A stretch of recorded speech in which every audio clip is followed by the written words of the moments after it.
మనం చేసిన ఇంటర్వ్యూలో వచ్చిన కొన్ని కామెంట్స్ చదివి వినిపిస్తాను. Yes madam. దానికి మీరు ఆన్సర్ ఇవ్వాలి జనాలకి. మీకు ఇండైరెక్ట్ గా పబ్లిసిటీ వస్తుంది, ఫ్రీగా ఆనందపడండి, అరవకండి. నేను అరవట్లేదు, బాధపడుతున్నా. పబ్లిసిటీ వస్తుంది, ఇది ఫస్ట్ దీని గురించి చెప్పండి. ఫ్రీగా పబ్లిసిటీ ఏముంది? వాళ్ళు నన్ను తిట్టారు కాబట్టి నేను వచ్చి ఈ న్యూస్ ఛానల్లో కూర్చుంటున్నా. కొన్ని న్యూస్ ఛానల్స్కి వెళ్తే వాళ్ళు నన్ను డబ్బులు అడుగుతున్నారు. కొంతమంది మీలాంటి అందమైన వాళ్ళు, మంచి వాళ్ళు ఫ్రీగా ఇంటర్వ్యూ చేస్తున్నారు. నీకు బలుపు ఎక్కువరా? నాకు బలుపు ఏం లేదు, నేను నార్మల్ మనిషినే, చాలా కష్టపడి చేశాను. అతను పెట్టాడు. లేదు, నాకు బలుపు ఏం లేదు. నేను చాలా హ్యూమిలిటీ అండ్ చాలా సౌమ్యుని పర్సనల్గా. ఎంటర్టైన్మెంట్ కోసం మాట, ఇప్పుడు నేను సైలెంట్గా ఉన్నాను అనుకోండి, నా నోరు మూసేస్తారు, స్టిక్కర్ వేసేస్తారు. నేను మాట్లాడితేనే కదా నా గొంతు తెలుస్తుంది. 4-5 కలిసి ఇంటర్వ్యూలు చేస్తున్నారు, నా గొంతు తొక్కేస్తున్నారు. అందుకు గట్టిగా మాట్లాడుతున్నా. ఆ గొంతులో అలా కనపడుతుంది తప్ప నేను అలాంటి వాడిని కాదు. నేను చాలా సౌమ్యుని, డెలికేట్ పర్సన్ని and very humble, ground to earth పర్సన్ని నేను. ఓకే. సో నువ్వు సూసైడ్ చేసుకుంటాను నేను అని చెప్పేసి ఒకటి అన్నారా మీరు? ట్రైలర్లో మన ప్రోమోలో ఉంది. దానికి ఒక అతను ఏం పెట్టాడు, తొందరగా చచ్చిపోరా పీడపోతుంది. ఆడ మంచివి ఉన్నాయి, ఓన్లీ చెడ వెతికి ఒకటర్రా 100లో 3 కామెంట్స్ బ్యాడ్ ఉంటే అవి చదువుతున్నారు. నేను ఎందుకు చనిపోవాలి? నేను ట్యాక్స్ కడుతున్నా, మంచి సినిమా చేశాను, చాలా గౌరవంగా బతుకుతున్నాను. నాకేమి వేరేలా తీసుకుంటున్నారు. నేనేమన్నా మంచి కామెంట్స్ వచ్చినాయి మీకు, విషర్సే కదా, వెల్ విషర్స్ మీకు. అవును, బ్యాడ్ కామెంట్స్ వచ్చిన వాళ్ళకి ఏం చెప్తారు అంటున్నా. ఇంటర్వ్యూ వాళ్ళకి బ్యాడే కావాలి, అందుకే బ్యాడ్ 3 ఉంటే ఆ 3 చదివారు, మిగతా మంచి మటుకు చదవట్లా. చూడండి నవ్వు ఎంత క్యూట్ గా ఉందో. నేను మిమ్మల్ని అప్రిషియేట్ చేశాను, మీరు నన్ను అప్రిషియేట్ చేయాలి కదా. అప్రిషియేట్ చేస్తూనే ఉన్నా 2-3 డేస్ నుంచి. మీ హార్డ్ వర్క్ కి నిజంగా చాలా గ్రేట్. మీరు అలా బ్లష్ అవ్వద్దండి, నేను తట్టుకోలేను, అసలు నిద్ర రాదు నాకు. ఆ టాటూ ఏంటి అంత బాగుంది? లారీ చాప్టర్ 1 అనే ఇప్పించుకోండి, పబ్లిసిటీ అవుతుంది. అంటే నేను పబ్లిసిటీ చేయాలి మీకు. ఇప్పటికే ఆల్రెడీ పెయిడ్ ఇంటర్వ్యూ అని చెప్పేసి అంటున్నా. మీరు అలా బ్లష్ అవ్వద్దండి, నేను చూడలేను మీతో. నేను బ్లష్ అవ్వట్లేదు స్వామి, దండం పెడతాను. నేను మిమ్మల్ని చూడలేను అలా మాట్లాడుతుంటే. I want to take some breath. No, I can't.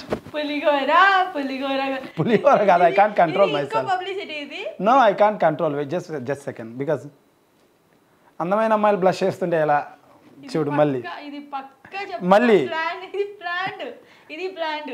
No నేను మిమ్మల్ని చూడకుండా మాట్లాడతా. రెడీ? సో లిప్ లాక్స్ ఎందుకు ఇచ్చారు సినిమాలో? అవసరం ఉండి ఇచ్చారా, అవసరం లేకుండా ఇచ్చారా? కథలో భాగంగా ఇచ్చాము అండ్ చాలా బాగా పండింది. వాళ్ళు నిన్న మాట్లాడినప్పుడు ఫ్యామిలీ సినిమా అని ఎందుకు చెప్పారు? ఫ్యామిలీని తీసుకొని పోయి లిప్ లాక్ సీన్స్ చూడొచ్చా?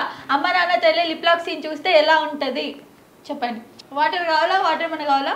ఇది ఒక కుటుంబ కథా చిత్రం అండ్ చాలా అందంగా, చాలా కష్టపడి, చాలా ప్రేమతో నేను తీర్చిదిద్దాను ఈ సినిమాని. చాలా బాగా తీశాను, డైరెక్షన్ కానీ ప్రతిదీ కూడా.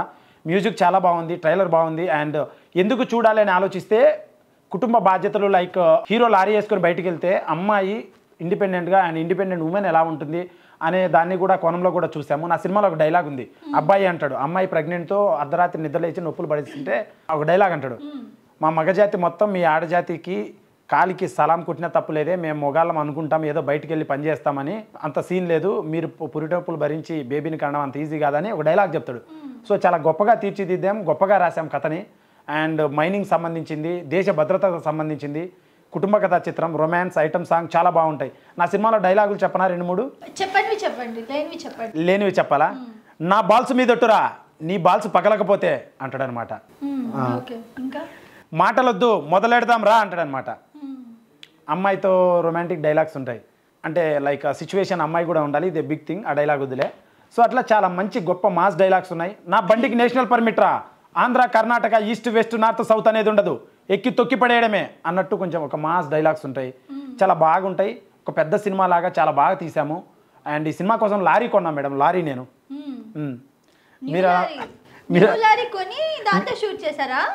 సెకండ్ హ్యాండ్ లారీ కొన్నాం మేడం. మీరు అలా నవ్వద్దండి, నేను మాట్లాడలేను. నవ్వట్లేదు స్వామి, ఇది టూ మచ్. ఇది మీరే ప్రూఫ్, నేనైతే నవ్వట్లేదు. నా ఫ్రేమ్ వేసినప్పుడు ఆ పక్క మీరు నవ్వారు. ఇది ఇట్లానే ఉంచండి, నా ఫ్రేమే ఉంచండి. ఆయన మాట్లాడుతున్నా జనాలకి తెలుస్తుంది, ఇది కావాలని చేస్తున్నారు, ప్రమోషన్, మూవీ ప్రమోషన్, అంతే కదా.